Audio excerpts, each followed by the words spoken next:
So we will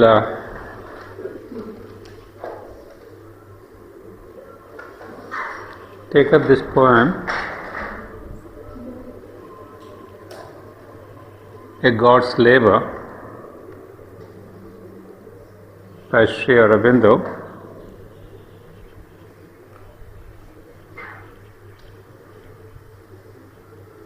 I do not know if you have read this before, but it is as one of the well-known biographer of Sri Aurobindo wrote, it is in A God's Labour that Sri Aurobindo has described in its entirety his integral yoga of man's and earth's transformation. So imagine the importance of this single poem. This critic says it describes in its entirety the integral yoga of man's and earth's transformation. That is one of the reasons why I chose to study this poem, because the deeper you go, we will see the entire vision, the entire yoga given in a nutshell here. And it is the process of this transformation that is depicted in this poem. Not a very long one, and yet 31 stanzas. You know, it is about 124 lines, and it has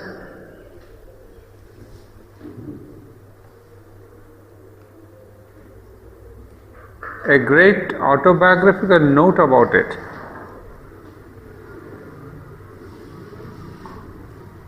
Because here, in this poem, we can see the protagonist, the I that is mentioned here everywhere, is the poet himself. He is not the poet, but even the author himself. That is to say, we see Sri Aurobindo writing about his own work that he is doing for the earth, he has done for the earth, and wants to do for the earth and humanity. And remember, this poem was written in 1935. The last version that is given of this poem is 31/7/1935, 31st July 1935. And that's the period when Sri Aurobindo is said to have taken up the final writing of Savitri. So, and then what is amazing is that many of these concepts, and sometimes even the phrases and even the full lines, are more or less taken up fully into Savitri. So you can see the authenticity of this experience of this poem, that these lines are even seen in Savitri later on. I mean, years later he writes Savitri, and yet we find many of these lines reflected in Savitri.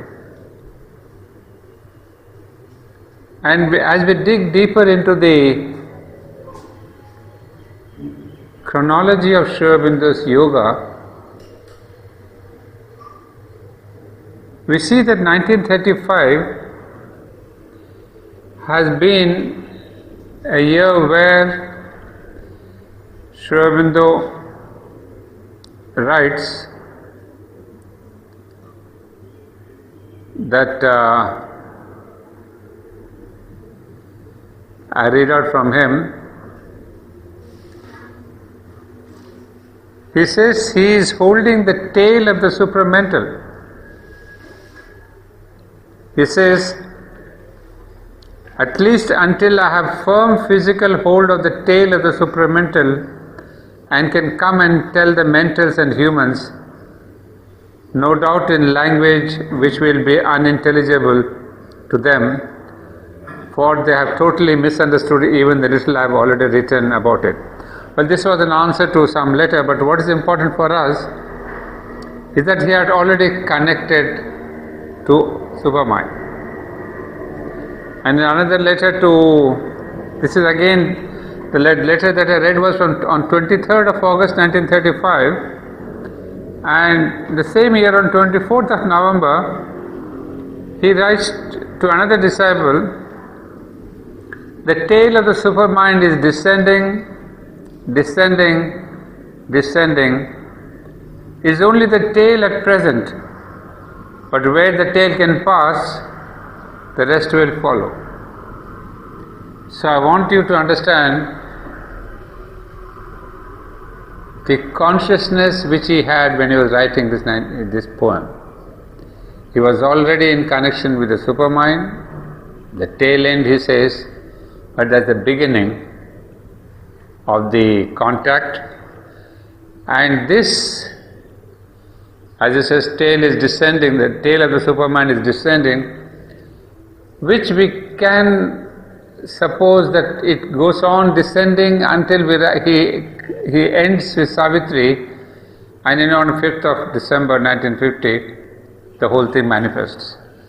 So this kind of pulling the tail lasted almost for 15 years, and by 1950, it had descended fully into his body. That's why he left his body in 1950. So this is why what I find is the interesting point between this poem and Savitri.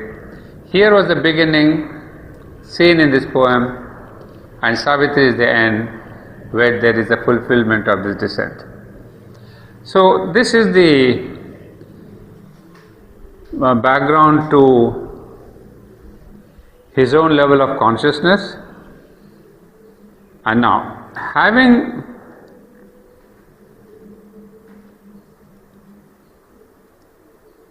this contact,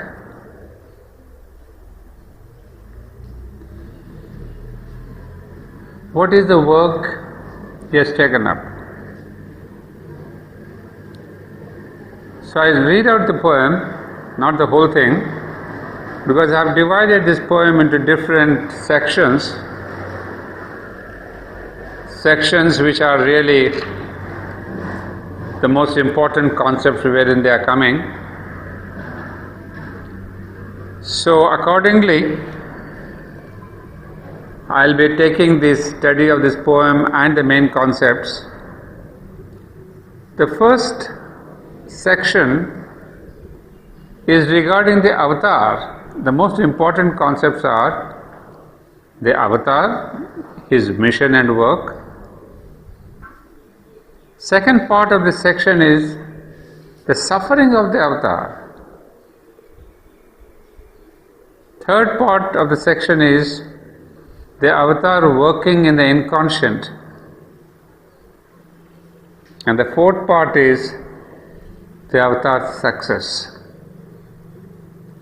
Well, I'll be dealing with these four ideas of the avatar in greater detail, and you will see all these concepts are captured in these stanzas, different stanzas.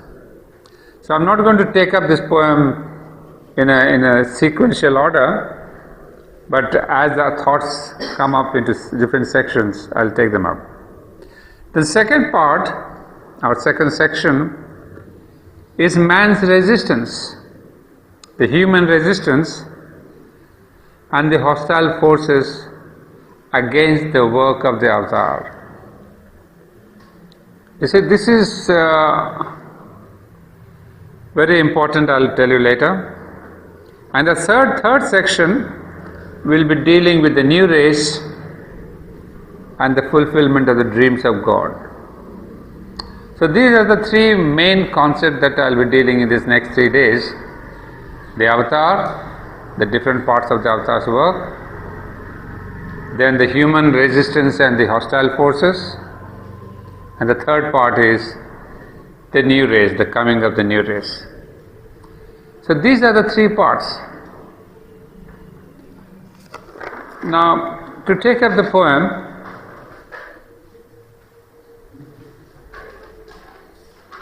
you see the very title is of great significance.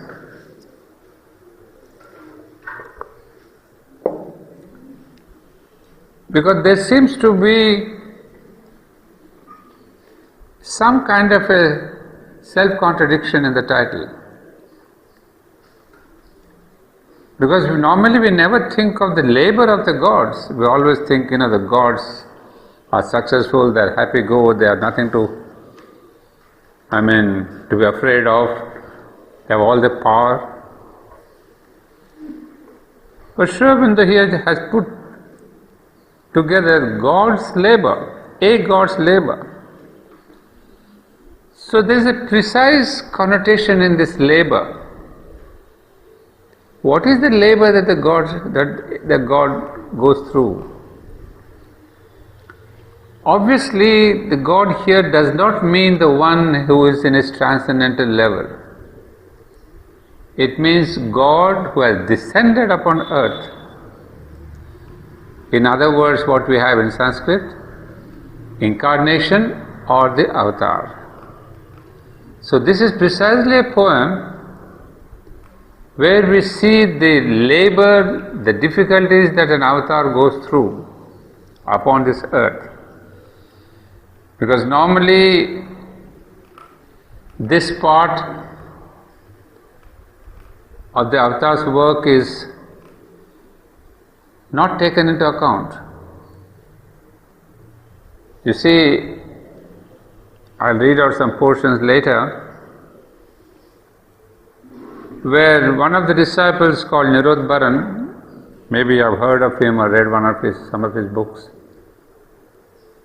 If we haven't read anything by Nirodharan, read one book at least. 12 years with Sri Aurobindo.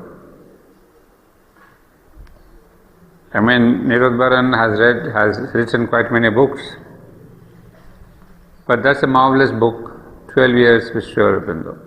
Read that if you can. Well, he was there with Sri Aurobindo right from early 1930s, and he had a very unique relation with Sri Aurobindo. Unlike any other disciple, he could take the liberty of humor, jokes, lightheartedness with Sri Aurobindo. Whereas all the other disciples were, they kept a distance with the master, they venerated him, and so they would not dare speak anything in a light tone. But here was one sadhak who had adopted this, and Sri Aurobindo had accepted this relationship between the two.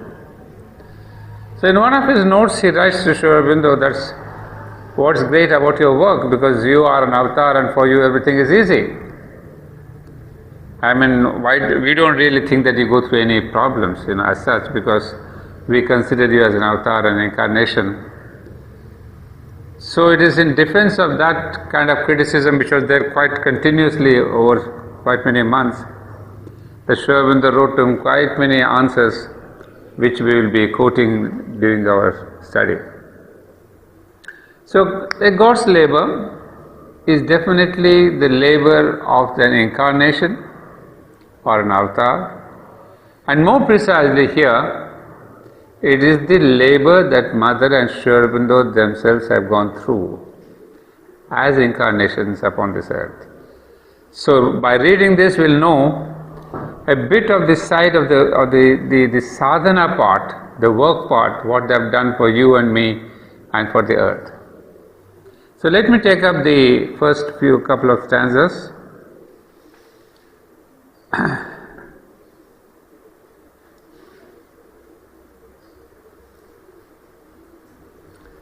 have gathered my dreams in a silver air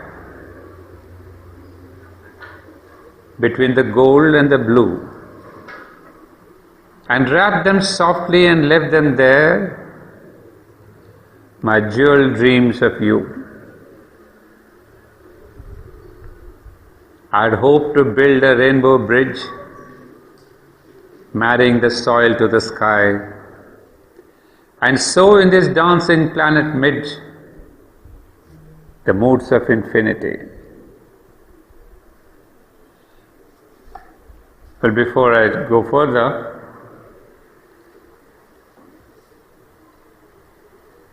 I have a little note from the mother,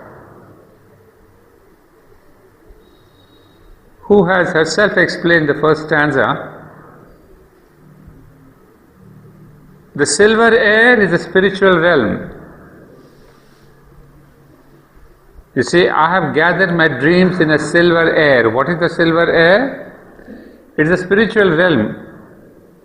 The gold is the supramental and the blue is the mind. So what it means, I have gathered my dreams in a silver air in a spiritual realm between the supramental and the mental. So you start imagining this picture here, that the poet is telling. Now first of all you should know, by jeweled dreams of you, who is that you? Normally I think as his mother herself has answered,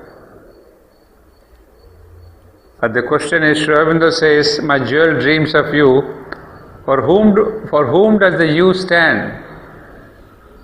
The mother says, it is better to keep what Aurobindo wanted us to understand. God speaking to his creation, the earth. So we have now the important ideas. So the poet is speaking about earth, and he says, I have built beautiful jeweled dreams of you. And what are these dreams? They have been kept in a spiritual realm. And what is the spiritual realm? It is between the supramental and the mental. So this is the scenario, and you take note of this stanza because that's more or less the same stanza that we are going to end with in stanza number 31. So let me read it again. I have gathered my dreams in a silver air. So now you see, the first time we see the word dreams, and mother says, the dreams means all the unrealized expectations that have to be realized in future. These dreams are kept softly and lovingly protected for the possibility of their realization. So this is the beginning where he says, I have gathered my dreams, and then in the end we see the same thing repeated but in a different tone. So the opening is a beautiful, very soft, I would say, as mother mentions here, kept them softly and lovingly, as himself writes, because it's a very delicate dream and is dreaming of a beautiful earth. So he has kept those possibilities of the dream between the supermind and the mind.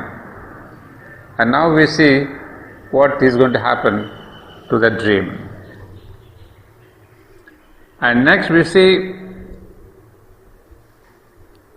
you see, I must warn you that this is a highly philosophic poem, I can quite imagine, because it has reference to avatar and his inconscient and all that. So I'm going to take you a little bit into deeper philosophy. Now, I had hoped to build a rainbow bridge, marrying the soil to the sky, and so in this dancing planet midge, the moods of infinity. Now here is something that we see from the mother, this is where we start entering into the deeper philosophy.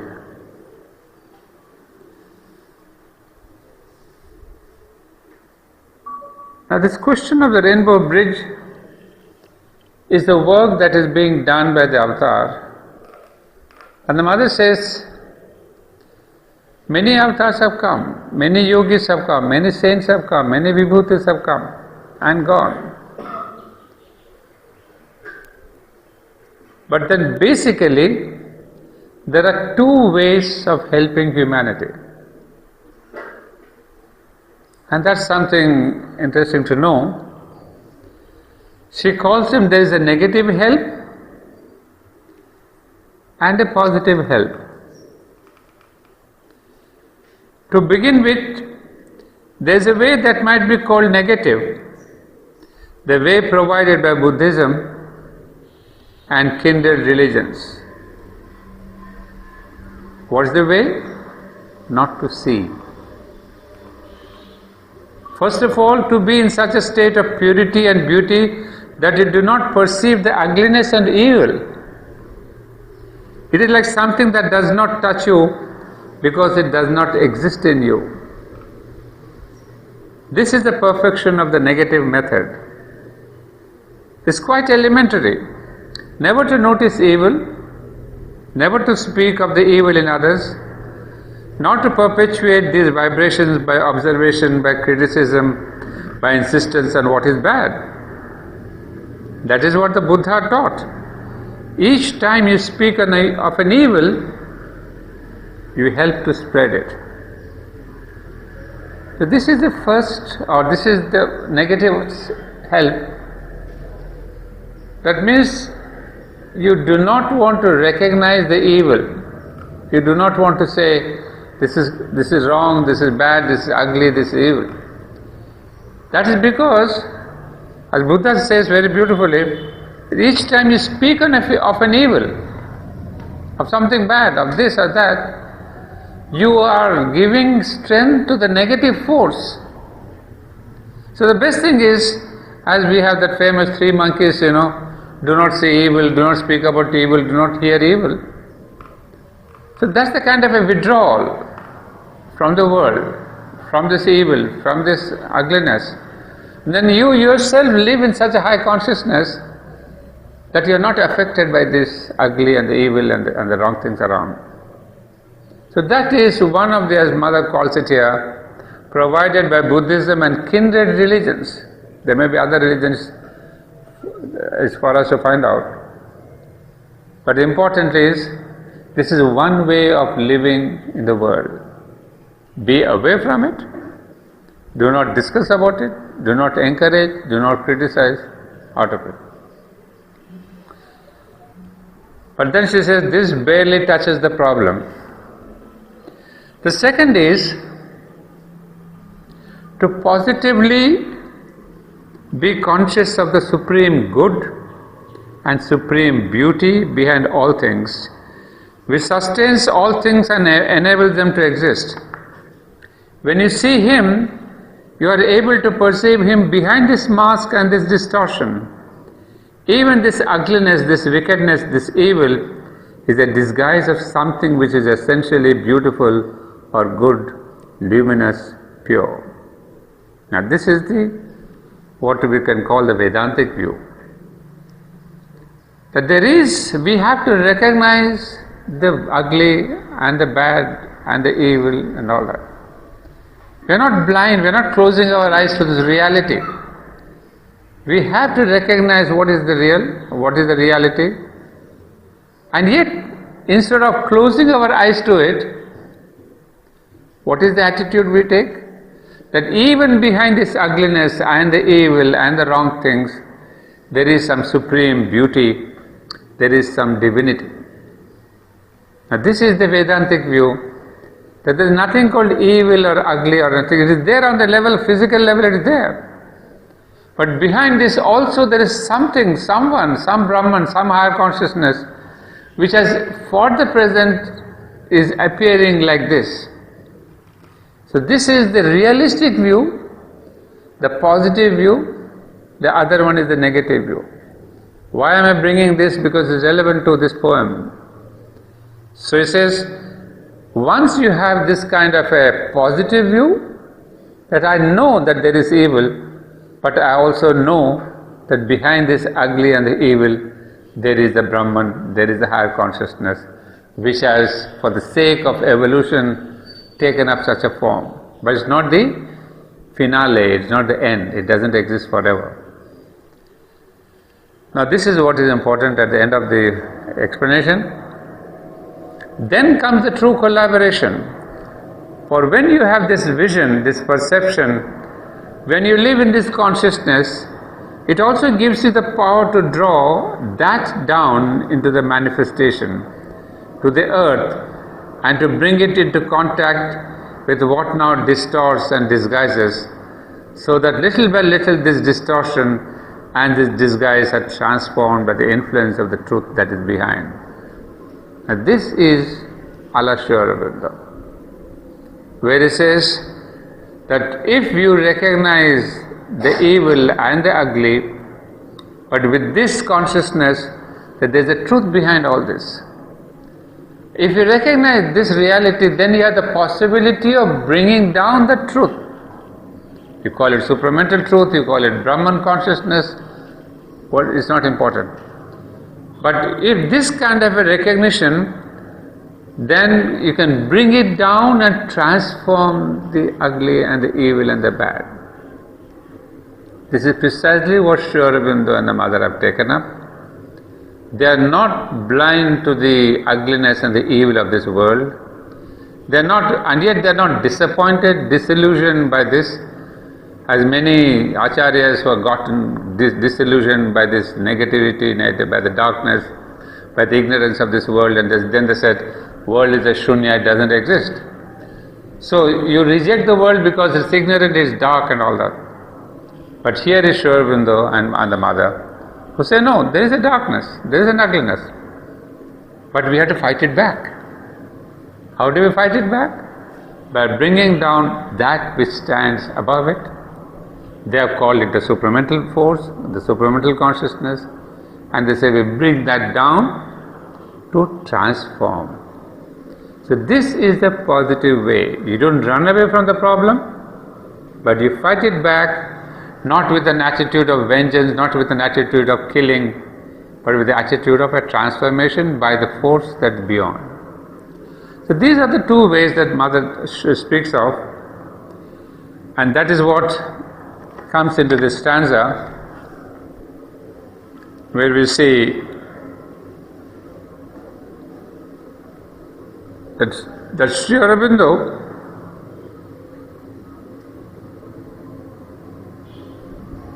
has spoken about this,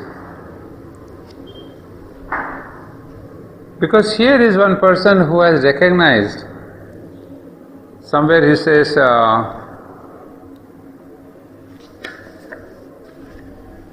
that this world, there is ugliness, there is death, there is falsehood, all the negativity that we see here. First of all, he recognizes and accepts. The important thing is, he accepts the falsehood of this world. That's why, as some of you may know, the lines from the prayer of Ashwapati,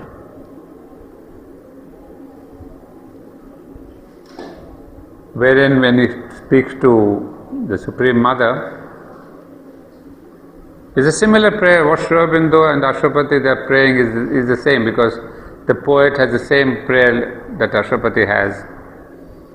He says, how shall I rest content with mortal days and the dull measure of terrestrial things? I who have seen behind the cosmic mask the glory and the beauty of thy face. Hard is the doom to which thou bindest thy sons. How long shall our spirits battle with the night and bear defeat and the brute yoke of death, who are vessels of a deathless force and builders of the Godhead of the race? You see, here there is a recognition by Ashwapati, which means by Sri Aurobindo, that we cannot be living, there is in these mortal days all this doom and all this death and all this defeat. So he's praying to the mother, but how long shall we really remain in these mortal days? Of course, there's a long passage, just I'm picking up some relevant lines. Too little the strength that now with us is born, too faint the light that steals through nature's lids, too scant the joy with which she buys our pain. In a brute world that knows not its own sense, thought racked upon the wheel of birth we live, the instruments of an impulse not our own, moved to achieve with our heart's blood for prize, half knowledge, half creations that soon tire. A foiled immortal soul in perishing limbs, baffled and beaten back, we labor still, annulled, frustrated, spent, we still survive. I brought out these lines and few of them only to emphasize that Sri Aurobindo recognizes the weakness, the difficulties of the human being. First of all, as we said, we must accept. Now, once we accept this problem, then he asked Supreme Mother, like Ashwapati, incarnate the white passion of thy force, mission to earth some living form of thee. One moment filled with thy eternity, let thy infinity in one body live. All knowledge wrap one mind in seas of light, all love throb in one human heart, throb single in one human heart. Pack with the eternal might one human hour, and with one gesture change all future time. So this is exactly to show what we have said in the Mother's Light. Once you recognize the evil, then you invoke the divine, then you bring down the Supreme for transformation. That's exactly the theme that we see in Savitri too, that Ashwapati first of all sees the evil, sees the incompleteness, and then he invokes the Divine Mother to come down. That's the positive way. But then if you have read, those of you who have read Savitri would remember the answer that the Divine Mother gives to Ashwapati. She says very beautifully, awake not the immeasurable descent. Awake not the immeasurable descent. Speak not my secret name to hostile time. Man is too weak to bear the infinite's weight. Truth born too soon might break the imperfect earth. You see, these are the difficulties that are there in the spiritual endeavor. So you may be eager to transform. You may be wanting to ask the Divine Mother to come down. But the Divine says, too soon, truth born too soon might break the imperfect earth. So there has got to be a preparation. So this is now next stage we are going, where Sri Aurobindo says that I want to build in this, sow in this dancing planet midst the moods of infinity. That's what Ashwapati is telling, that the old divine infinite come down, but then the Mother says, not yet. The earth has not yet prepared itself for my descent. And in one of the letters, as the Mother narrates here, Sri Aurobindo has explained this in one of his letters.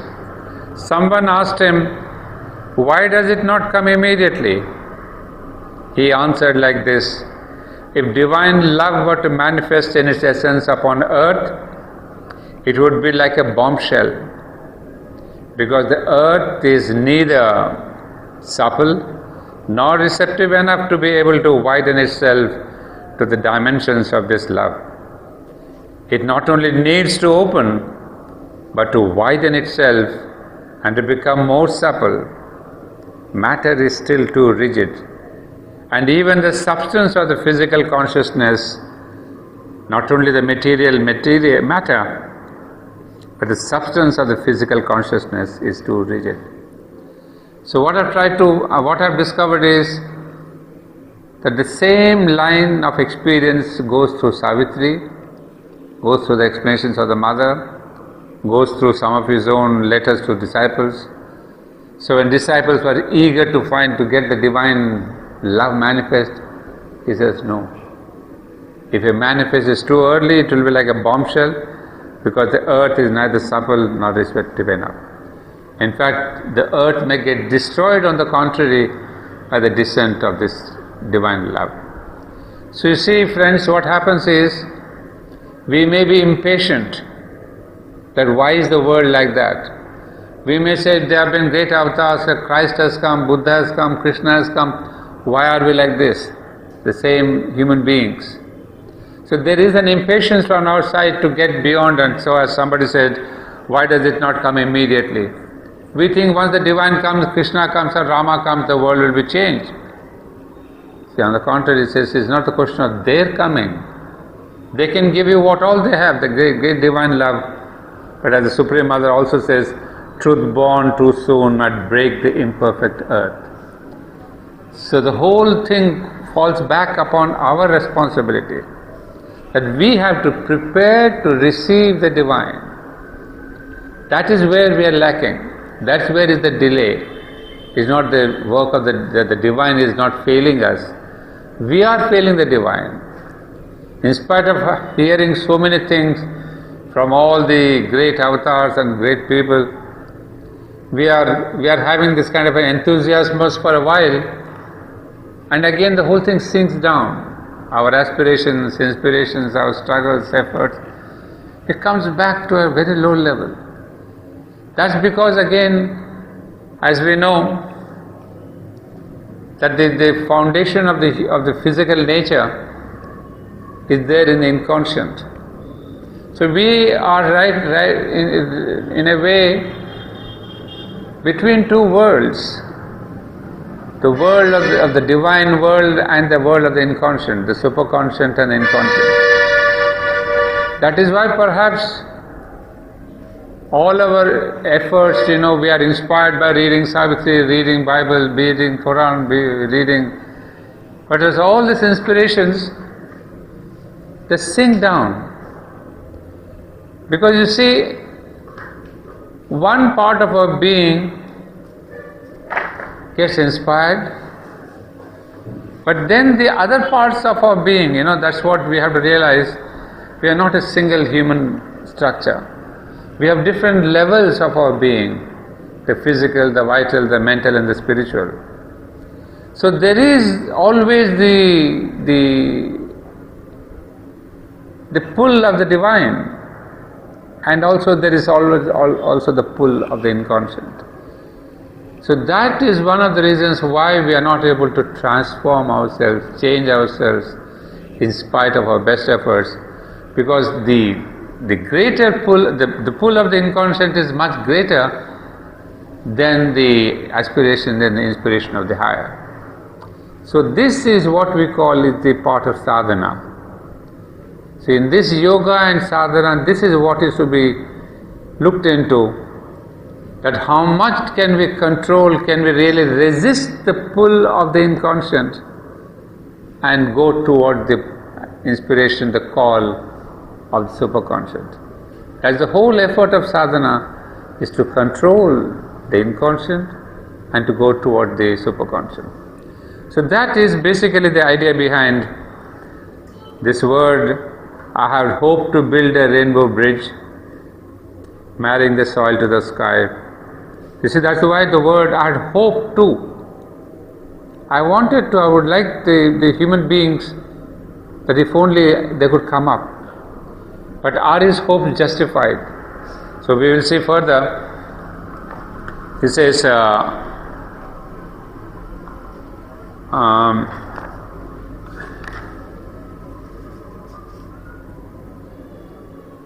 there is one more paragraph before I go. I would like to read out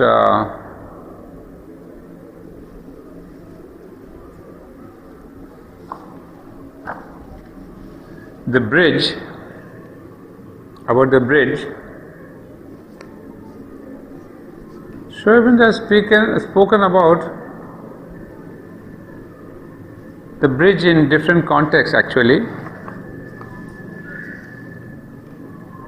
But here is what the mother has explained, and that's something quite amazing.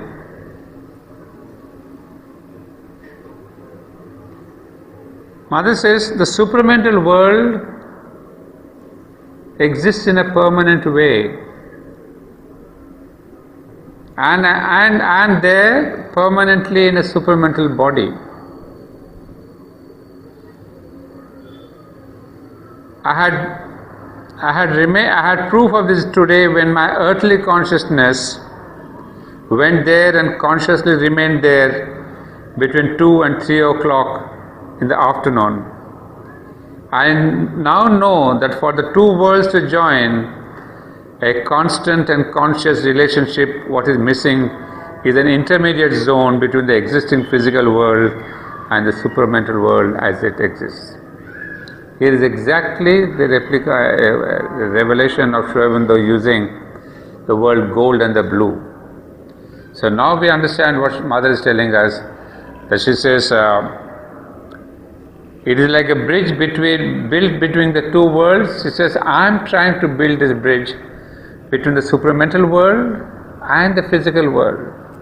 And she had an experience of that. She says in that afternoon that she was going between the two worlds, and this zone has to be built both in the individual consciousness and in the objective world, and it is being built. When formerly I used to speak of the new world that is being created, I was speaking of this intermediate zone.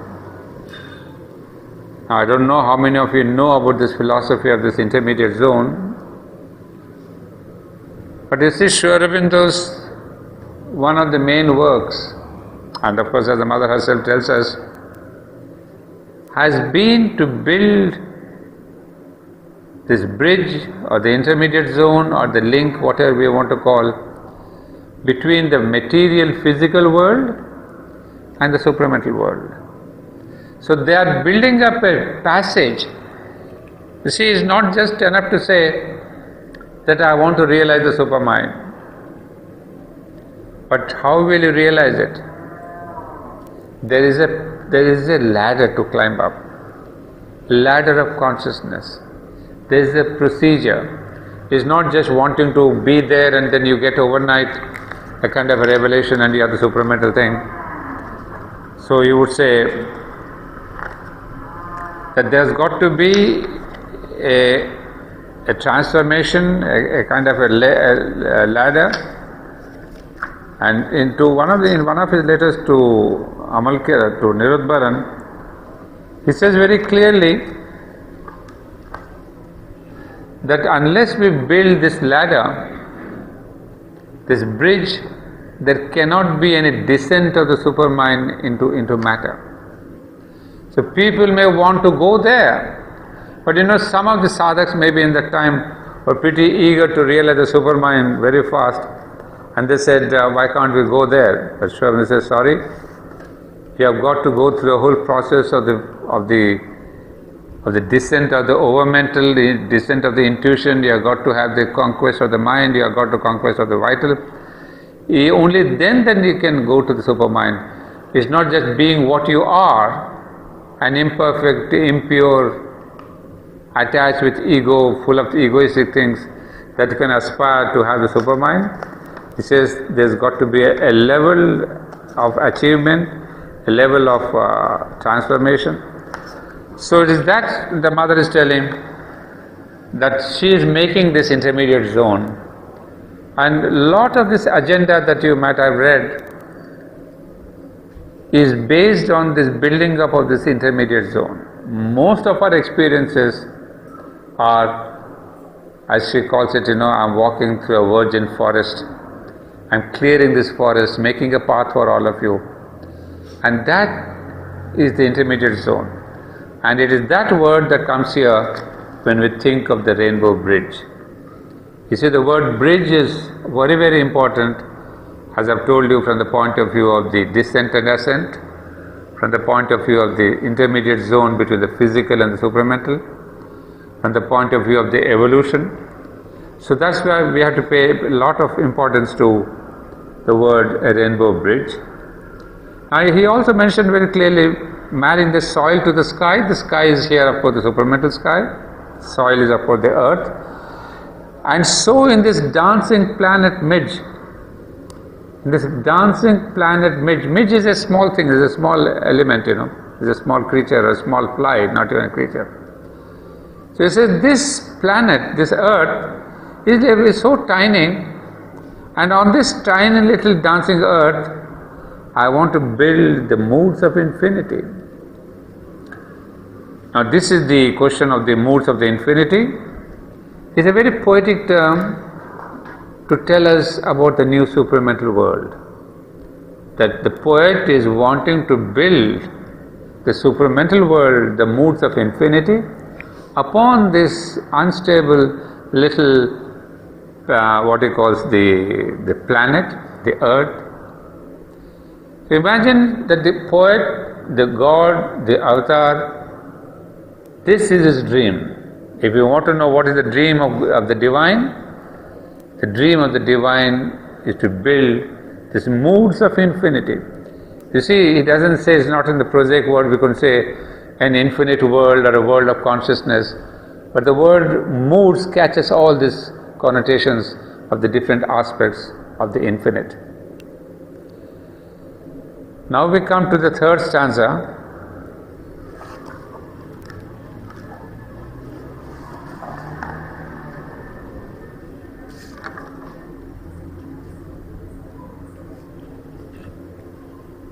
But too bright were our heavens, too far away, too frail their ethereal stuff, too splendid and sudden our light could not stay.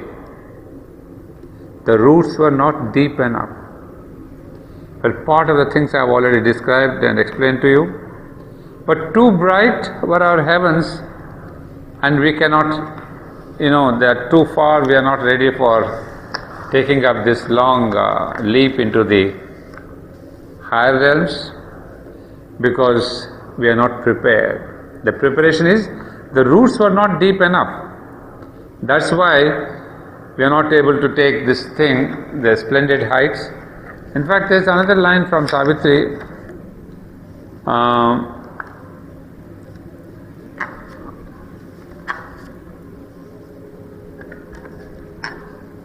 Well, I'm not getting that. Well, basically the idea is the same thing, that we are not yet ready for the moods of infinity. Our consciousness is not sturdy enough. Our wit, as you say, explained, our mind is not wide enough. Our heart and emotions are not pure enough. And so the divine cannot establish himself. So then he comes, these are the first three stanzas. Now we come to stanzas 4, 5 and 6 and 7, which are the four different aspects of the avatar. Now we are here beginning to have the real philosophic section of avatarhood, and I think there we need to get a little deeper into the philosophy of the avatarhood.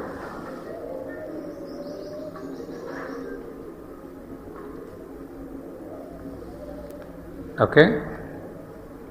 Yeah. Now this question of the avatar,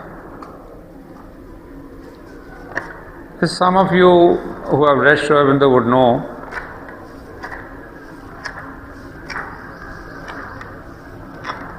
that this is a concept that has been emphasized mostly in the Gita, in the Bhagavad Gita. Mostly in the sense, for the first time in Indian spiritual scriptures, it is Bhagavad Gita which really emphasizes on this aspect of the avatar, the incarnation. Before that, we had the Upanishads and the Vedas, But they did not emphasize on this idea of the avatar.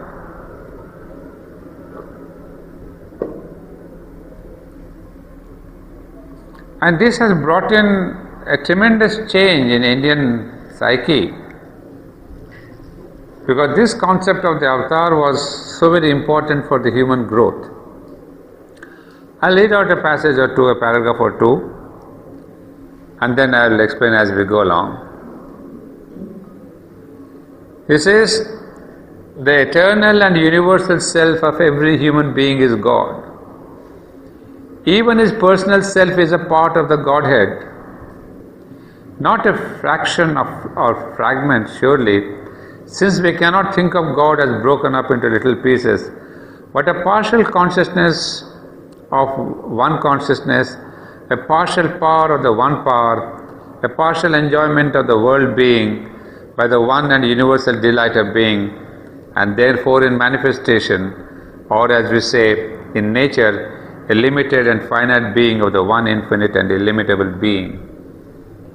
You see, the word avatarana is a descent. Is the descent of a Godhead, is the descent of the God Spirit into the human being or into the human form. And this descent is there in all of us. You see, because there is a descent of the psychic being into all of us, we are, in a way, we can be called avatars. Avatar means that the divine has descended into all of us equally. And that descent is called the psychic being or the Atman. So therefore, we can say that we are all incarnations of the divine. Then what is the difference between we being the incarnations and the real incarnate, whom we call the real avatar? So he says, but what happens is that we are ignorant of our inner being. The difference between the avatar, the one who comes into the human form, and us is that we are not aware of our divinity, whereas the Christ and the Krishna and the Buddha, they are aware, constantly aware of their inner divinity. So that is one of the main features, awareness of their own source, awareness of their own oneness, awareness of their own supreme consciousness. So he says, man is ignorant because there is upon the eyes of his soul and all his organs the seal of that nature, Prakriti Maya, by which he has been put forth into manifestation out of God's eternal being. She has minted him like a coin out of the precious metal of the divine substance, but overlaid with a strong coating of the alloy of our phenomenal qualities, stamped with her own stamp and mark of animal humanity. And although the secret God or the secret sign of the Godhead is there, it is at first indistinguishable and always with difficulty decipherable, not to be really discovered except by that initiation into the mystery of our own being, which distinguishes a Godward from an earthward humanity. See, this is, as we explained, the problem that we have is that the divine within us is, as he puts it here, is overlaid with the coating of this Prakriti. We have these layers upon layers of the mind, the vital, the subtle physical, subtle mental. I mean, there's a completely as if the psychic being is within, and we have at least 6, 7, 8, 10 layers upon that. So the light, the power of this inner psychic being gets limited, diminished, and this light of the Supreme Divine is not able to go through these layers. So until he says, discovered except by that initiation into the mystery of our own being. So this sadhana or yoga, whatever term we want to use it, is now to take away these layers or penetrate these layers or to create windows in these layers so that the psychic being can bring out its light into the outer world. So that is one of the efforts that we are trying to make in our sadhana. Now we means is not we, the number, that means the sadhana itself is to make these layers thin, transparent, so that the inner light can start coming forth, reflecting on the outer being. Now the other side, in the avatar, the divinely born man, the real substance shines through the coating. The mark of the seal is there only for form. The vision is that of the sacred God. The power of the life is that of the sacred Godhead, and it breaks through the seals of the assumed human nature. The sign of the Godhead, an inner soul sign, not outward, not physical, stands out legible for all to read who care to see or who can see. See the difference? This avatar, for him, the real substance shines through the coating, all the coating that we have had, that we are having, of the physical. So, for the avatar, all these coatings are there, but they are transparent. With the human beings, they are thick, non-transparent, so that inner divinity cannot come in, whereas in the avatar, all the light of the inner being comes forth. So that is one of the major differences between the person whom we call the real avatar, we have taken the names, we don't have to take them again and again, or the common human being. Now next we see what is the role of the avatar. Okay, we see the difference between man and the avatar. What is the role? Why does it come first of all? Now the first reason he says is, it is to assist that ascent or evolution, the descent is made or accepted. That the Gita makes it very clear. It is, we might say, to exemplify the possibility of the divine manifest in the human being, so that man may see what that is and take courage to grow into it.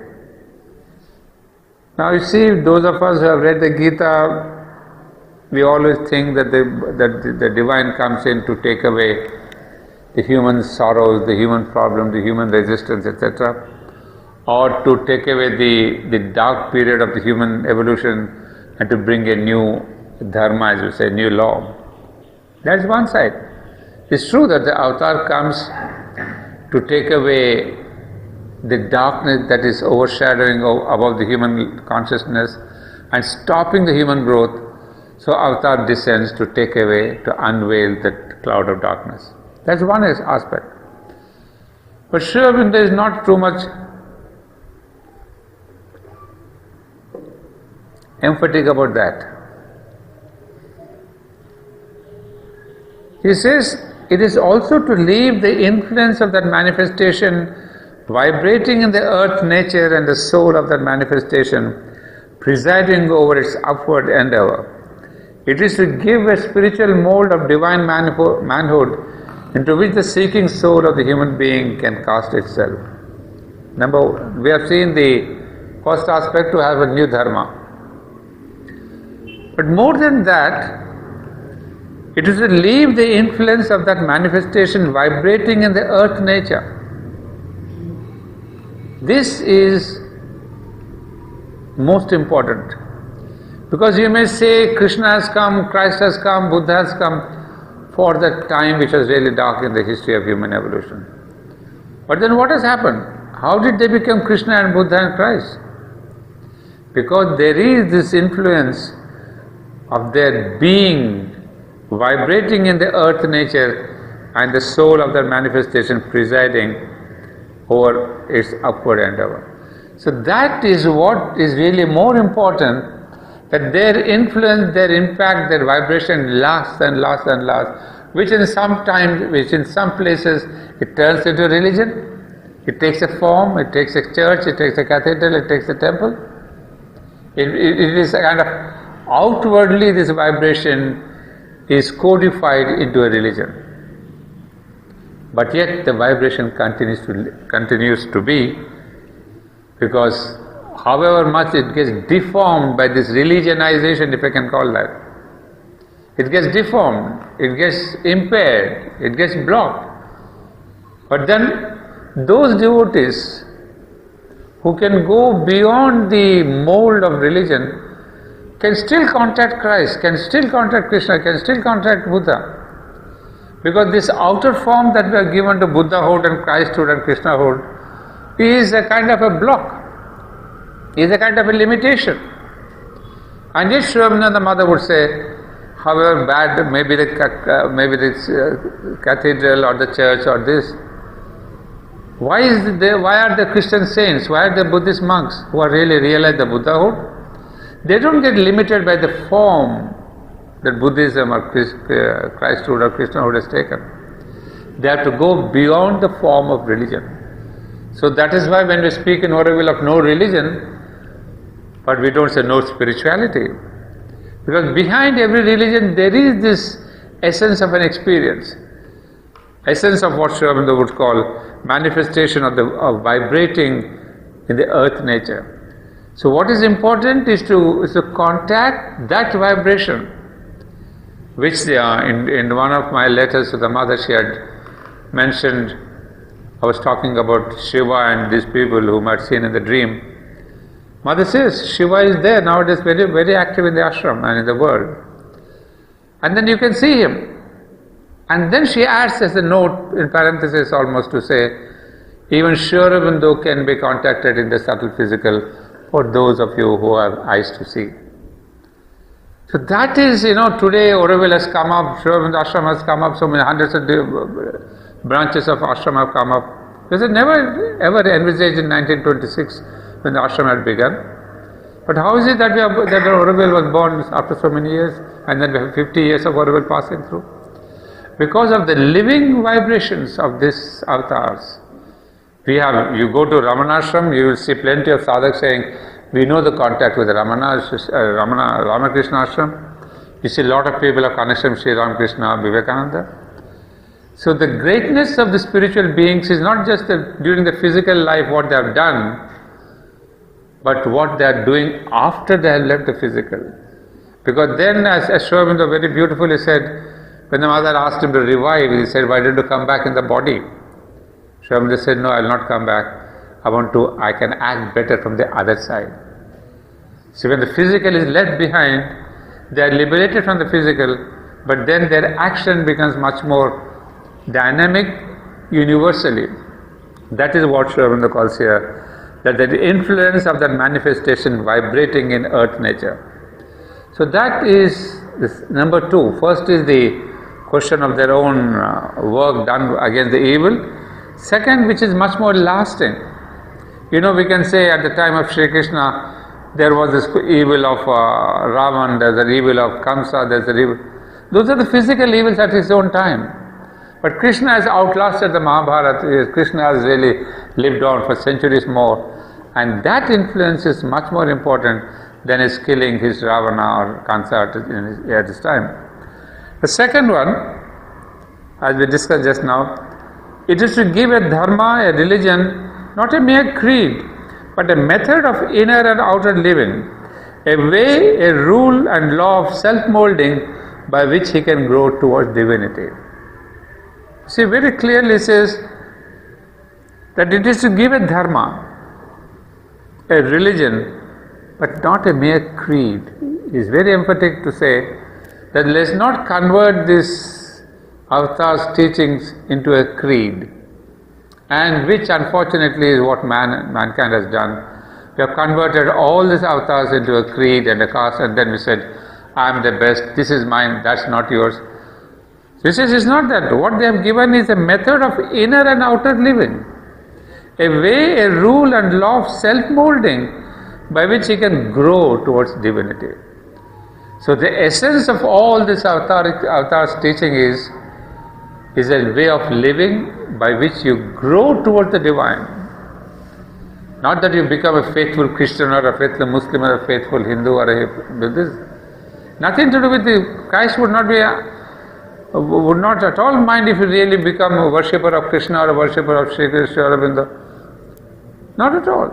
As long as you are growing towards the divine in your consciousness, none of these avatars have a clash between themselves saying, hey, why did you become a Christian when I was a Buddhist?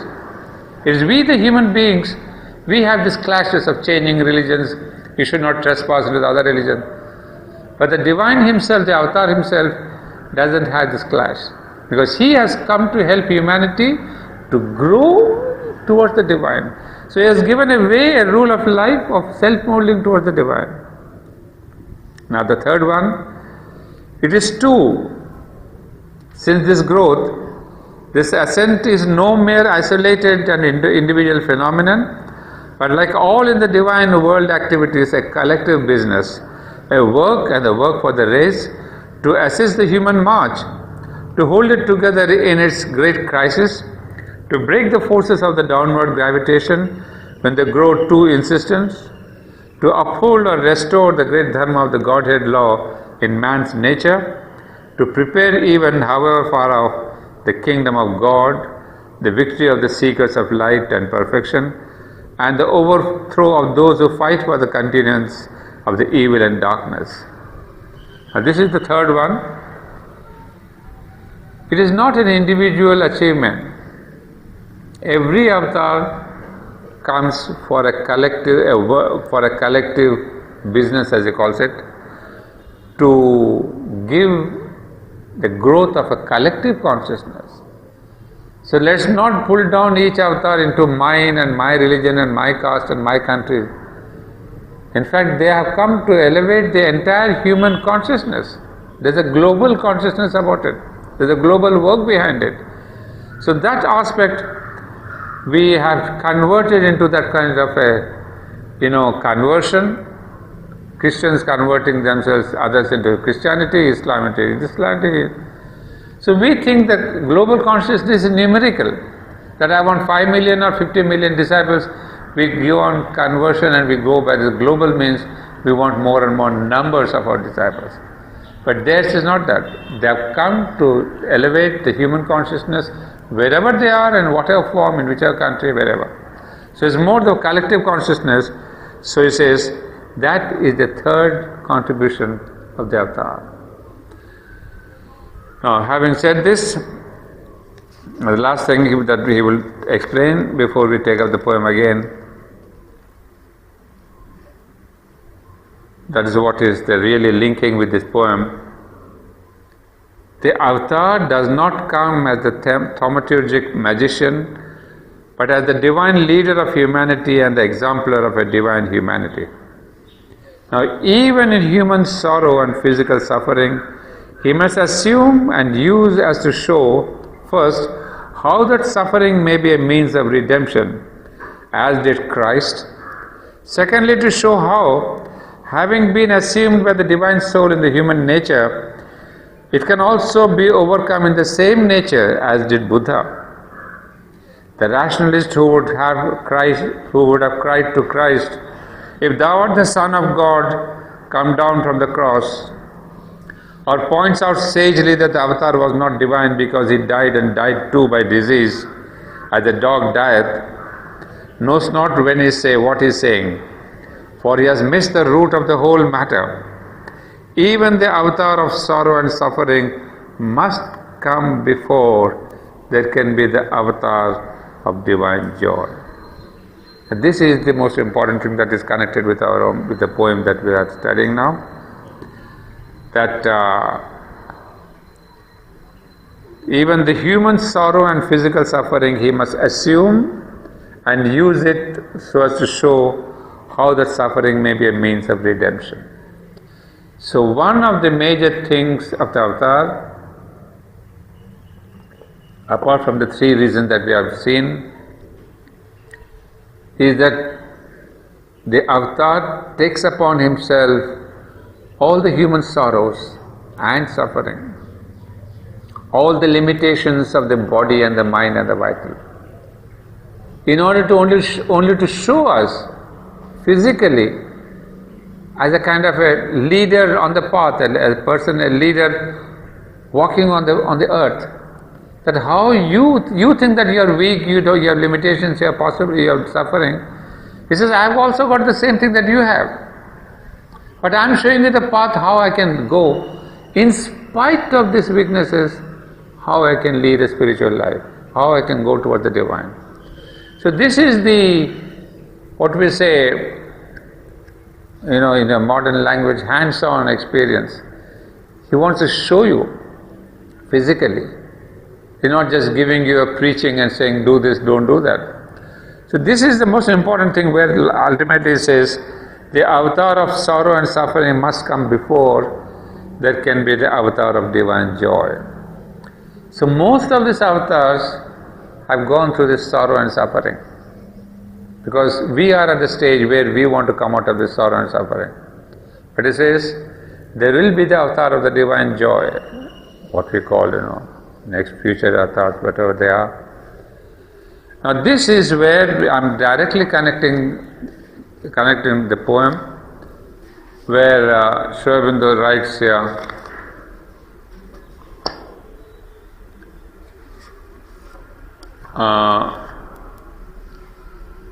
the poem says, he who would bring the heavens here must descend himself into clay and the burden of earthly nature bear and tread the dolorous way. The same idea that we have just now read, that he who would bring the heavens here must descend himself into clay. And the same thing, that clay and the suffering and all that we have seen is one of the most important functions of the avatar. Even if you put aside all the three effects of his, leading the way and then the collective effort and all that and the influence, that's one side, the spiritual side. But while he's in the body, the most important thing is he walks the path and shows you the path. So the avatar's most important part is he walks the path. And that is why we say Christ path or Buddha path or the Aurobindo path or Krishna path. We have all spoken about the path, because this is the path that each one of them have trodden, have walked, have left their imprints. So that is why he says that I have a burden of the earthly nature bear and tread the dolorous way. And connecting with the sorrows, I hear a beautiful letter by Aurobindo. Very, very touching, and that shows exactly his avataric work. You say that this way is too difficult for you or the likes of you, and it is only avatars like myself or the mother that can do it. That's a strange misconception. For it is on the contrary, the easiest and simplest and most direct way, and anyone can do it. It is the other way of tension and strain and hard endeavor that is difficult and needs a great force of tapasya. Now this is where you please pay attention. As for the mother and myself, we have had to try all ways, follow all methods to surmount mountains of difficulties, a far heavier burden to bear than you or anybody else in the ashram or outside. Far more difficult conditions, battles to fight, wounds to endure, ways to cleave through impenetrable morass and desert and forest, hostile masses to conquer, a work such as I'm certain none else had to do before us. For the leader of the way in a work like ours has not only to bring down and represent and embody the divine, but to represent too the ascending element in humanity and to bear the burden of humanity in the full and experience. Not in a mere play or leela, but in grim earnest, all the obstruction, difficulty, opposition, baffled and hampered, and only slowly victorious labor which are possible on the path. But it is not necessary, not tolerable, that all that should be repeated over again to the full in the experience of others. It is because we have the complete experience that we can show a straighter and easier road to others, if they will only consent to take it. It is because of our experience won at a tremendous price that we can urge upon you and others, take the psychic attitude, follow the straight sunlit path, with the divine openly or secretly upbearing you. If secretly, He will yet show himself in good time. Do not insist on the hard, hampered, roundabout and difficult journey. I mean, it's a very, very beautiful and a very personal advice that the Mother and Sri Aurobindo are giving. He said that, of course, you have understood, I don't have to explain. But what is important is that they have not taken it as a play, they are not saying, okay, all this is a divine Leela, I'll forget about it, I'll go beyond this consciousness of suffering and I don't want to be touched. He says, no, on the contrary, it's in grim earnest, all the obstruction, difficulty, opposition. So all the problems, difficulties from the physical, vital, mental, whatever level we have, there have been thousands and thousands of letters that disciples have written to Sri Aurobindo and the Mother. But he says even the physical problem they have undergone so that they find the solution in their own physical body before they are able to tell the disciples what is to be done, how is to be done, etc. So in the end he says a very beautiful advice. He says it's because of our experience won at a tremendous price that we can urge upon you and others, take the psychic attitude. So the insistence upon the search, the finding of the psychic being, the ultimately what Mother and Sri Aurobindo would tell us is, take this sunlit path. A sunlit path is the psychic path. Psychic path is trying to realize the psychic being. I mean, not trying to achieve the supermental consciousness, the overmental consciousness or the intuitive consciousness. Nothing, there's no ambition in us. The only thing is drive towards the psychic. And this is out of our deep experience after having gone through so much of problems and all that. They say, we have made the path simple and straight for you. You don't have to repeat all that we have done. You don't have to go through the hardship that we have gone through. This says, don't follow other yogas, other difficulties and all that. We have gone through all that and made a kind of a shortcut for you. The psychic path, the sunlit path. So it's a very beautiful, simple, very loving advice. Follow the straight sunlit path with the divine openly or secretly are bearing you.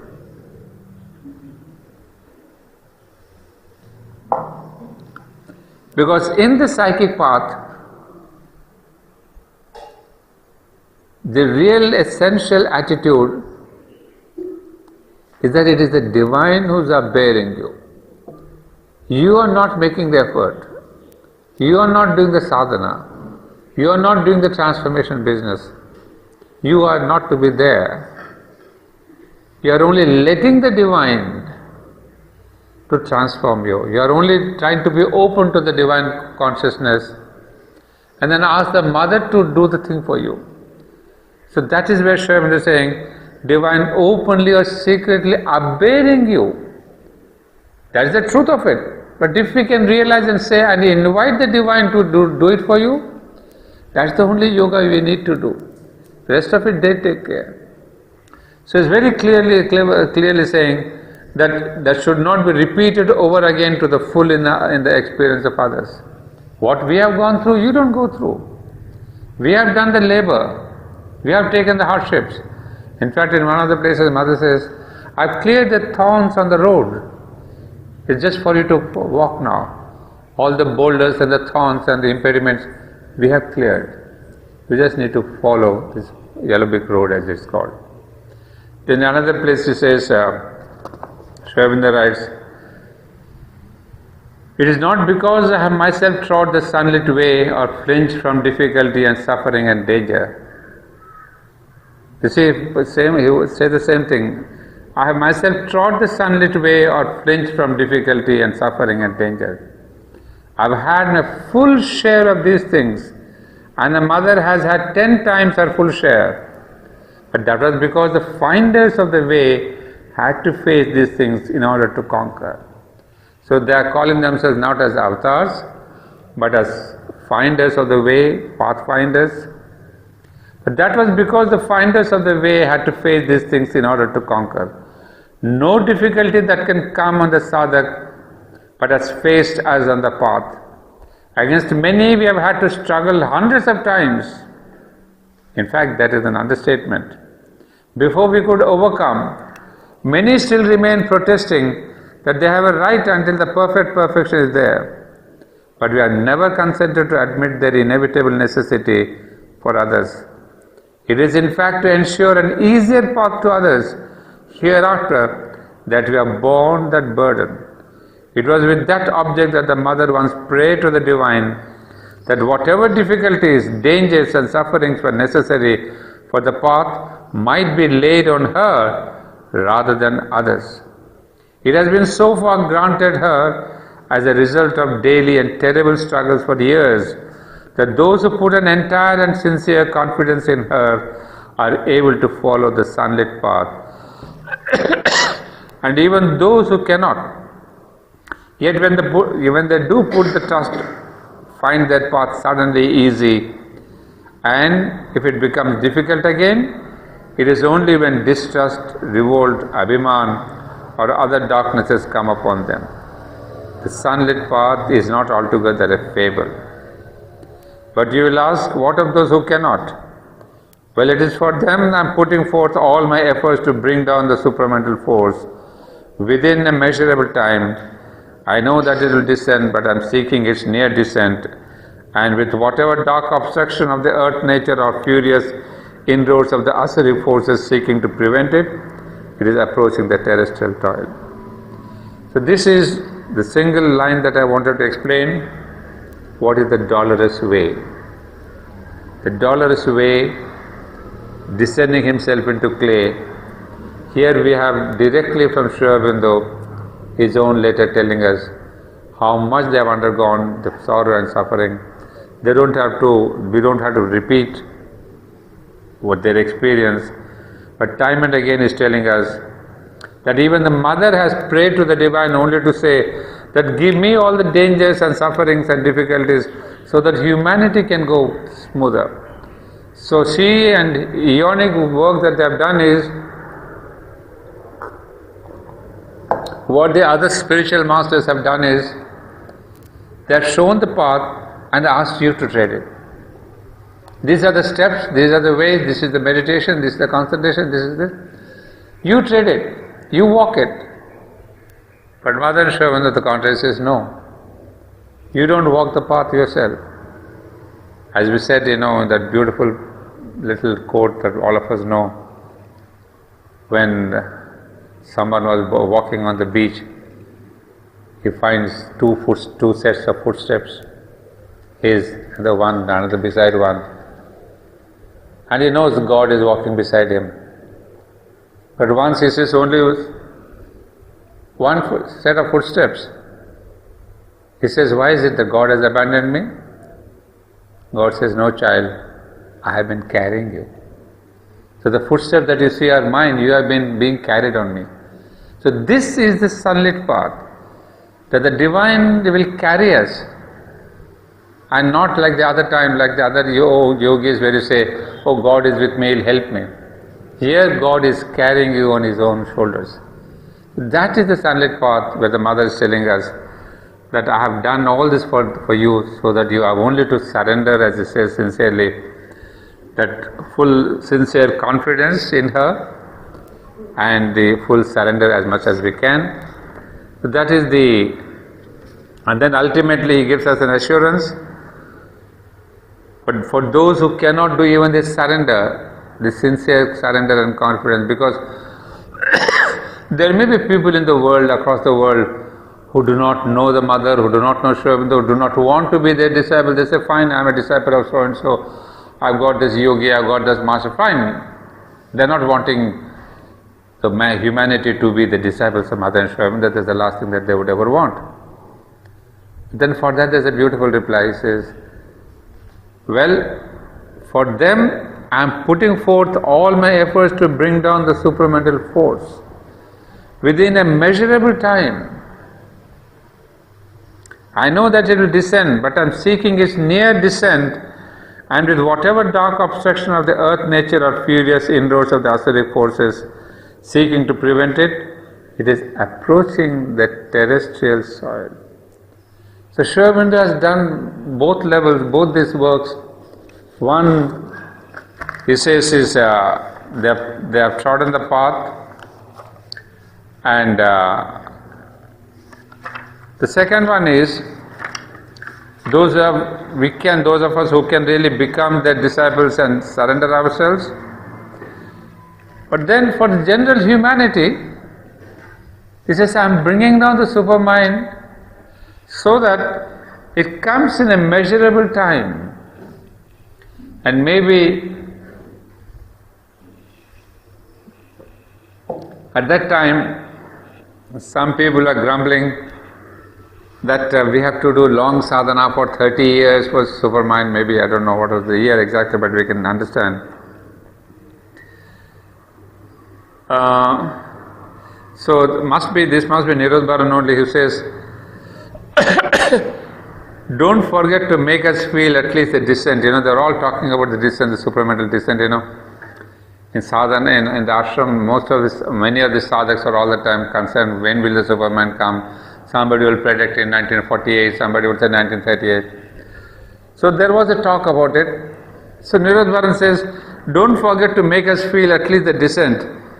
30 years sadhana? By Jove, they're so impatient. He says 30 years we have to wait for the superman.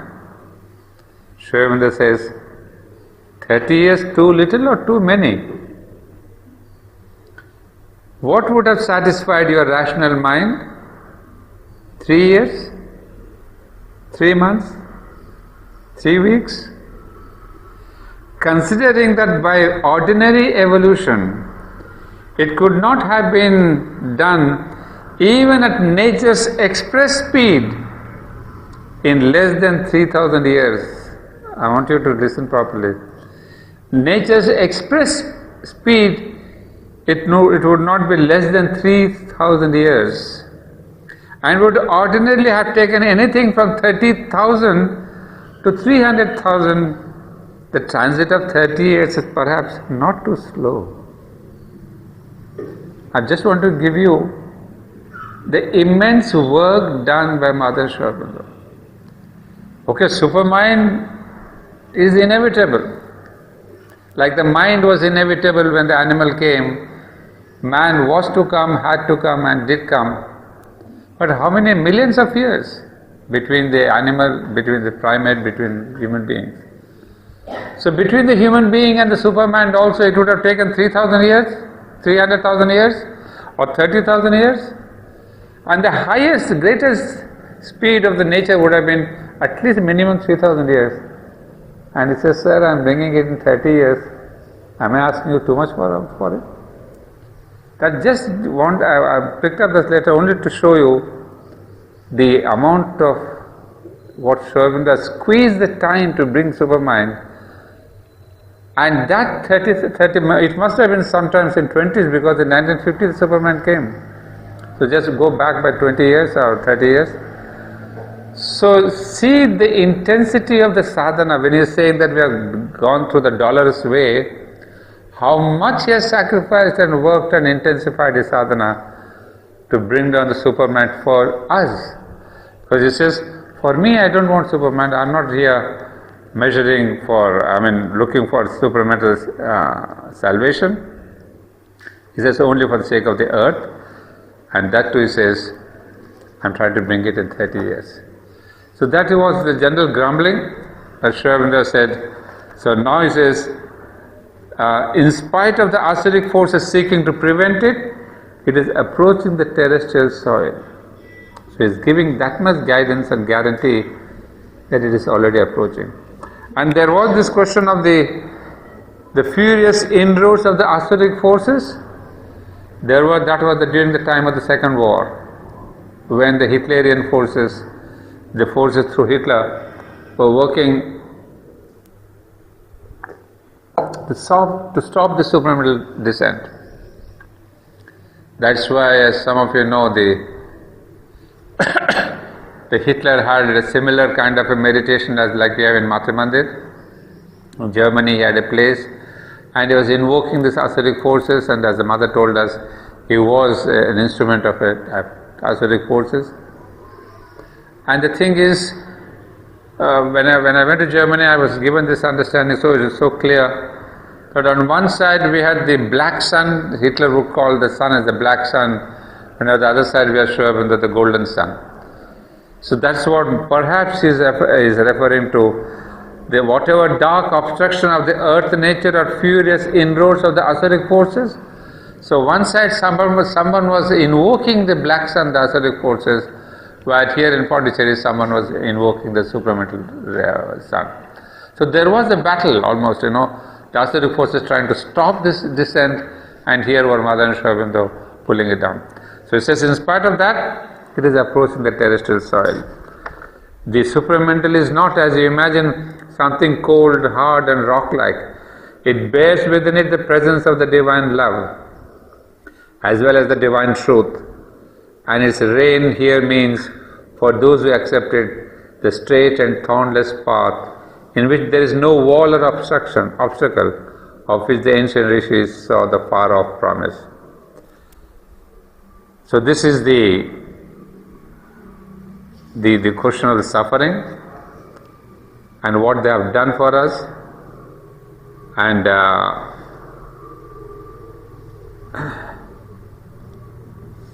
in fact, to end this section of the suffering, I read out a letter again by our famous friend Nirodharan.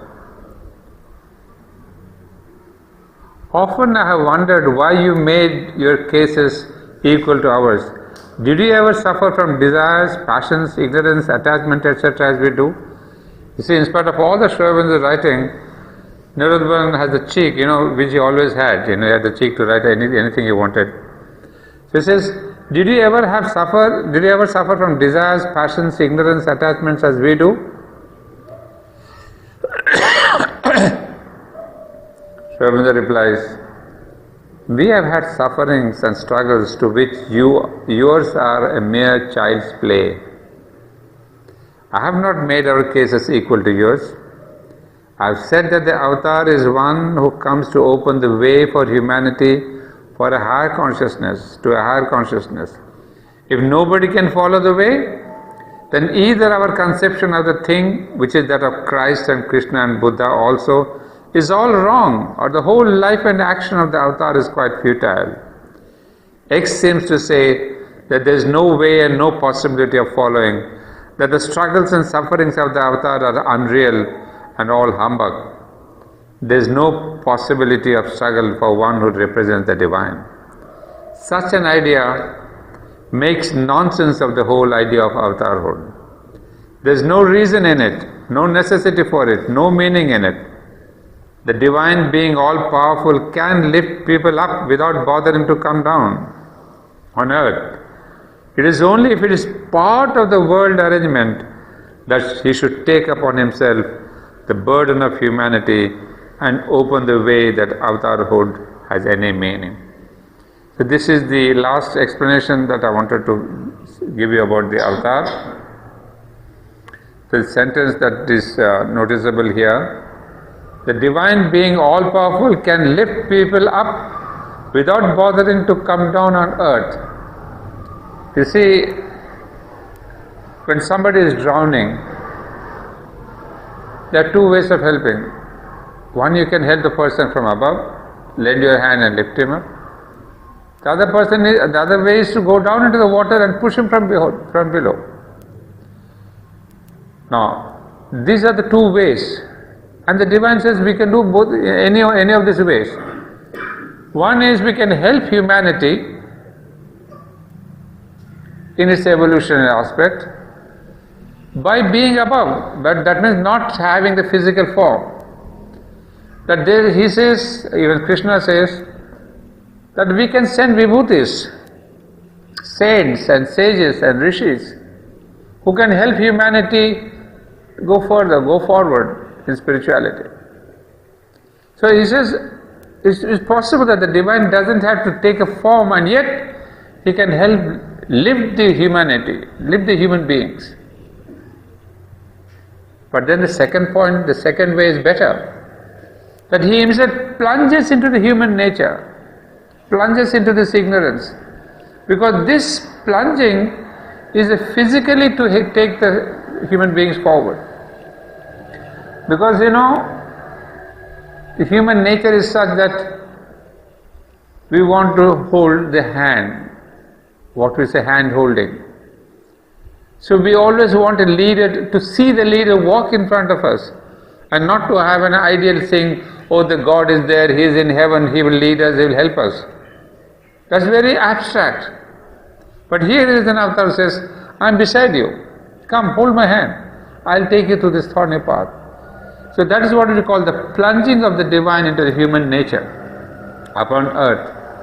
And coming upon earth is to lead human beings by taking their hand, holding their hand and leading them. So here he says that, so that is the real purpose, is to lead human beings by holding their hands. So Aurobindo is telling us to Mr. Nirodharan that you are thinking that I am an avatar or this avatar or that avatar has no problems and no passions and no ignorance and no attachment. He says, if such were the case, then Christ and Krishna and Buddha, all those things would have been an absolutely false thing and a farce. So till now humanity has been led by this Krishna and Buddha and etc. because they come upon earth in the physical form. So the divines, the main purpose is to hand holding. Take the humanity holding their hands as far as possible. Once he or she leaves the body, then they leave behind their vibrations, their influence, which again takes the human beings, inspires them. That is why there are all the time human beings are seeking gurus. One factor that I've seen is people believe or want human beings, a living human guru, as they say. You see, if you think of having the mother and Aurobindo, they say, oh no, they are not in the physical, we want a living guru. That's the human tendency, that we want a living guru to hold our hands and take us forward. So that is the human tendency everywhere. So that is why when we say, oh, you can think of Krishna or Christ or Aurobindo, they say, no, they're fine, but they're not there physically. So that is why in India we have so many gurus and ashrams, because people who want to go to this ashram, be under with the guru, speak to him, touch his feet and take his blessings, because that's what man requires.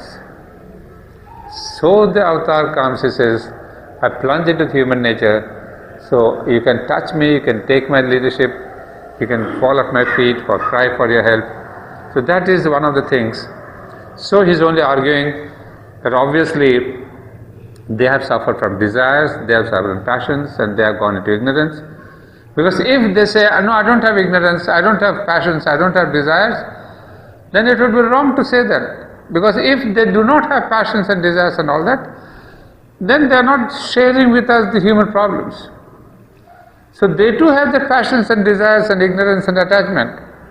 And yet, they show us the way. Buddha showed the way, the fourfold path. He says you have all these problems of death and weakness and illness and old age and all that. But how do you go through? So he said, the eightfold path I am giving you. Take this eightfold path. Ramakrishna gave some path, he said. So all of them have accepted the human sufferings and given as a path. So as Aurobindo and the mother. But in spite of all that, human beings prefer, if I can say, a guru that is there in the physical yet. They know this guru also will pass away after a few years, but somehow we have the tendency, and a very, very genuine tendency, I am not saying this is a wrong one or right one, it's a genuine tendency that we want to follow a guru. Well, that brings us to the line that I wanted to just one stanza here. And he who would bring the heavens here must descend himself into clay. I mean, as I told you, many of these lines reflect themselves in Savitri. We have here similar lines in Savitri, also in this book 3, I think. We have here, well, same lines, you see, he who would save himself, no, these lines you don't have, this is from Savitri. He who would save himself lives bare and calm. He who would save the race must share its pain. The same thing. He who would bring the heavens here must descend into himself into clay. Same thing it says. He who would save the race must share its pain. This he shall know who obeys and grandiose urge. The great who came to save this suffering world and rescue out of time's shadow and the law must pass beneath the yoke of grief and pain. They are caught by the wheel that they had hoped to break. On their shoulders they must bear man's load of fate. Heaven's riches they bring, their sufferings count the price, or they pay the gift of knowledge with their lives. The Son of God, born as the Son of Man, has drunk the bitter cup, owned Godhead's debt, the debt of the eternal owes to the fallen kind. His will has bound to death and struggling life, that yearns in vain for rest and endless peace. Now is the debt paid, wiped off the original score. The eternal suffers in a human form. He has signed salvation's testament with his blood. He has opened the doors of his undying peace. The deity compensates the creature's claim. The Creator bears the law of pain and death. A retribution smites the incarnate God. But when God's messenger comes to help the world and lead the soul of earth to higher things, he too must carry the yoke he came to unloose. He too must bear the pang that he would heal. Exempt and unafflicted by earth's fate, how shall he cure the ills he never felt? This is a very simple sentence but very beautiful. How shall he cure the ills he never felt? So that is why Sri Aurobindo and the Mother have written, we have known, experienced, felt all your problems, all your pains, all your diseases, so that we can cure. We can find the solution, we can find the medicine for that. So this is the line, how shall he cure the ills he never felt? He covers the world's agony with his calm. But though to the outward eye no sign appears, and peace is given to our torn human hearts, the struggle is there and paid the unseen price. The fire, the strife, the wrestle are within. He carries the suffering world in his own breast. Its sins weigh on his thoughts, its grief is his. Earth's ancient load lies heavy on his soul. Night and his powers beleaguer his hardy steps. The titan and adversary's clutch he bears. His march is a battle and a pilgrimage. Life's evil smites, he is stricken with the world's pain. A million wounds gape in his secret heart. But remember all that is beautiful here. He says, but though the outward eye no sign appears, and peace is given to our torn hearts, the struggle is there and paid the unseen price. That's what we have ourselves seen with the Mother, of course, I don't know. That externally, outwardly, they had all the sweetness and the peace and the calm and all that. But whenever we met the Mother, wherever we met her, it was all beautiful, all sweetness, all wonderful, all joy. But as Sri Aurobindo says, the struggle is there and paid the unseen price. The fire, the strife, the wrestle is within. So they are constantly fought, battle within, and but externally it has been a very harmonious, sweet, peaceful and calm. That's why the Mother, as we have seen, could venture into all these activities of the ashram, guiding this department, guiding that individual, writing letters. I mean, I was amazed to see some of the letters that are written when I was going through my file of letters. I mean, sometimes I feel ashamed today looking back that in 1972, I mean, when she was almost 1 year, later she would be leaving her body. But I've written to her so many letters with small things, big things, with school affairs and all that. And the amazing thing is that she replied to all of them, most of my letters. So imagine what must have been the outward contact, She was calm, peaceful, sweet, and also caring for you. It must have been a very simple letter, Mother, I want to teach mathematics or geography or history in aspiration school. She would take out the time and she would say, yes, Ananda, you continue to do that. And then one thing that I was deeply touched was, you see, we used to send the letter to the mother in an envelope. I'd write saying, to the mother from Ananda Reddy. It's not just that she signed the letter and gave it to her assistant and said, pack it back to Ananda. She would take the envelope, cut off to the mother, she would say to, and from Ananda Reddy, from she would cut out from. Instead of from, she would say to, and the mother to. I mean, it was a simple gesture, but imagine in her millions of works, hundreds of works, dozens of works per day, she had all the patience, all the love, all the care to take an envelope and to see. I've got many envelopes, I was looking into that. From Ananda Reddy, she would take out the from and write to. So sometimes it really amazes me that she would take out from that infinite time. It would take maybe 5 seconds, 10 seconds. It's not the seconds of time, it's the question of love and care. So that is where we see inwardly whatever struggle she was going through, the fight that she was going through. Outwardly, there's all this, what he calls here, there is the peace outwardly, there's a calm. He covers the world agony with his calm, but though to the outward eye no sign appears. Never have we seen the mother, in rough or disturbed or puzzled or, frustrated or disillusioned. She had all the time. And yet within, there is all the battle. You see the agenda, you see the battle that she was going through for the physical transformation. But you see her letters, you see her other volumes, we don't see that battle at all, except in volume number 1, Notes on the Way. We see a mother guiding school children, guiding physical education, coming to in the evening to her playground, seeing me run, seeing me do wrestling. So that is the beauty of this avatar, that they drink this pain, as we see the famous story, Shiva drinking the poison of humanity which gets stuck in his throat. So here is what the avatar does, that he too must carry the yoke he came to unloose. So these 4 stanzas are nothing but a single line, that he too must carry the pang that he would heal. Otherwise, how will he heal without his experience? And then ultimately we see one more line here. And of course that line we have somewhere else. But it's a long passage which you can read later.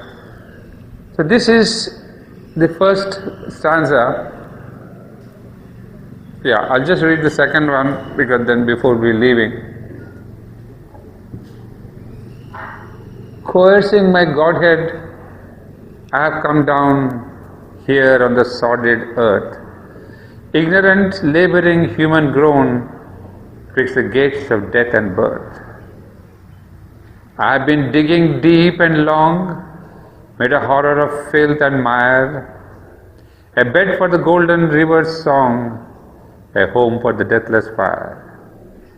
I have labored and suffered in matter's night to bring the fire to man, but the hate of hell and human spite are my meed since the world began. Well, we'll take up now. This is the basic idea I've given you about the avatar's dolorous way, his suffering, and one line that we should pay attention to is, coercing my Godhead, I have come down here on this sordid earth. I think the mother explains in somewhere that she has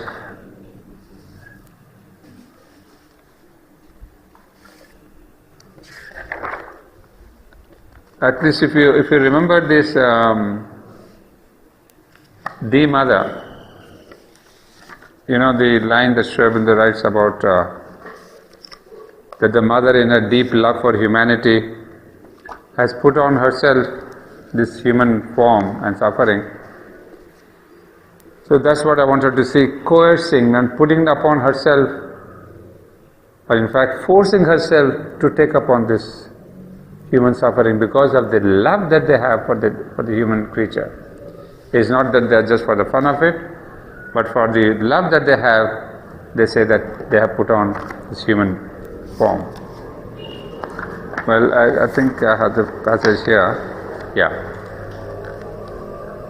In her deep and great love for her children, she has consented to put on herself the cloak of this obscurity, condemned to bear the attacks and torturing influences of the powers of the darkness and the falsehood, born to pass through the portals of birth, and birth that is death. We have the same line in the poem, portals of death and birth. Twixt the gates of death and birth, the same thing appears here. And born to pass through the portals of the birth that is death, taken upon herself the pangs and sorrows and sufferings of the creation, since it seemed that thus alone could it be lifted to the light and joy and truth and eternal life. This is the great sacrifice called sometimes the sacrifice of the Purusha, but much more deeply the holocaust of Prakriti, the sacrifice of the Divine Mother. This is the essence of incarnation. This is from the little book, The Mother.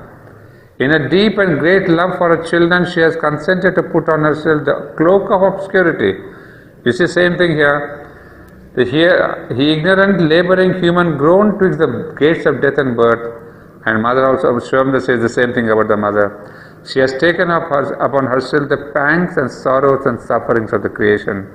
Since it seemed that thus alone, please pay attention to the word, that thus alone could it be lifted to the light. That alone, you see, this is so important.